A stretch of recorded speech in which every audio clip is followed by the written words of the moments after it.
তাহলে কালকে কোরবানির বয়ান শুরু করা হয়েছে না? জি জি জি। তাহলে বলো তো একজন দেখি। কুরবানি का बयान, কুরবানির বর্ণনা।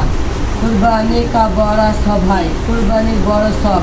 रसूलुल्लाह सल्लल्लाहु अलैहि वसल्लम ने फरमाया है, रसूलुल्लाह सल्लल्लाहु अलैहि वसल्लम बोलेছেন कि कुर्बानी की दिनों में कुर्बानी से ज़्यादा कोई चीज़ अल्लाह ताला के पसंद नहीं।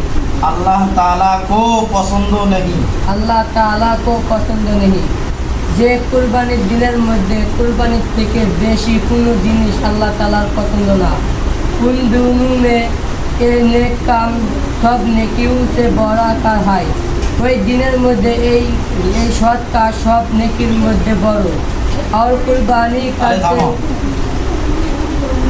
তাহলে কোরবানির শুরুতে মাসালার দ্বারা আমরা কি বুঝলাম যে কোরবানির দিনে যে আমলই করুক না কেন, সব আমলের চাইতে সব আল্লাহ তাআলার কাছে বেশি প্রিয় আমল আর সবের অধিকারী ওই আমলটা যে আমল কোরবানির দিন, ঈদুল আজহার দিন কোরবানি করা, গরু কোরবানি করা, মহিষ, উট, ছাগল, দুম্বা, ভেড়া, এগুলো কোরবানি করা। এটার ভিতরে তার মতো আর সব আর কোনো কিছু নাই।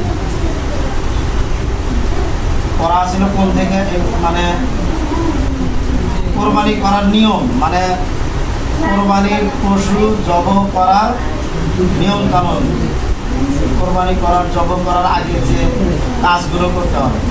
जब कुर्बानी का जानवर किबला रुख लौटाবে তো পহলে এই দোয়া পড়ে। যখন কোরবানির প্রাণী जब कुर्बानी का जानवर किबला रुख लौटाবে তো পহলে এই দোয়া পড়ে। যখন কোরবানির প্রাণী পশু কিবলার দিক সোয়াইবে তখন প্রথমে এই দোয়া পড়িবে, ইন্নী ওয়াজ্জাহতু ওয়াজহিয়া লিল্লাযী ফাতারাস সামাওয়াতি ওয়াল আরদা হানিফাও ওয়া মা আনা মিনাল মুশরিকিন ইন্না সলাতি ওয়া নুসুকি ওয়া মাহইয়ায়া ওয়া মামাতি লিল্লাহি রাব্বিল আলামিন লা শারীকা লাহু ওয়া বিযালিকা উমিরতু ওয়া আনা আউয়ালুল মুসলিমিন আল্লাহুম্মা মিনকা ওয়া লাকা। फिर बिस्मिल्लाह अल्लाहु আকবার কাহকে জবাহ করে। পুনরায় বিসমিল্লাহ আল্লাহু আকবার বলিয়া জবাহ করিবে।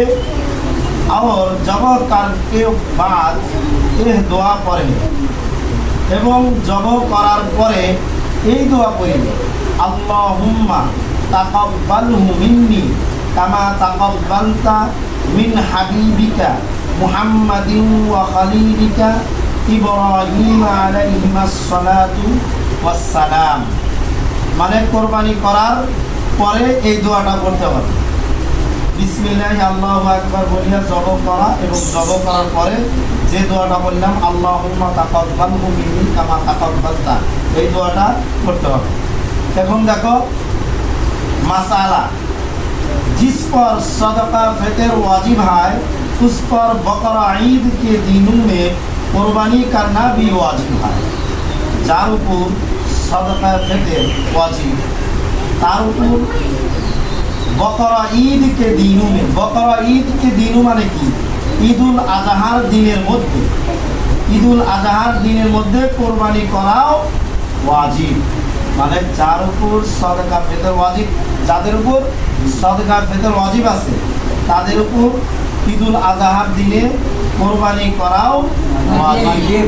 तो उस पर कुर्बानी वाजिब नहीं, तार ऊपर कुर्बानी करा वाजिब ना, लेकिन फिर भी अगर कर देवे तो बहुत सब पावे। किन्तु एरपरों यदि कुर्बानी करिया देय তাহলে অনেক সব পাইবে। তার মানে কোরবানির ওয়াজিব হয় নাই, তারপরে কোরবানির সবের দিক দিয়ে, কারণ কোরবানির প্রতিটা পশুর প্রতিটা লোমের পরিবর্তে এক একটা করে নেকি দিবে।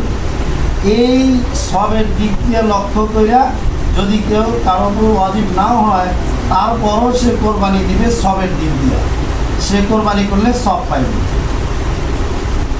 অনেক সব পাইবে। মাসআলা, মুসাফির পর কোরবানি ওয়াজিব নেই। মুসাফিরদের উপর কোরবানি ওয়াজিব না।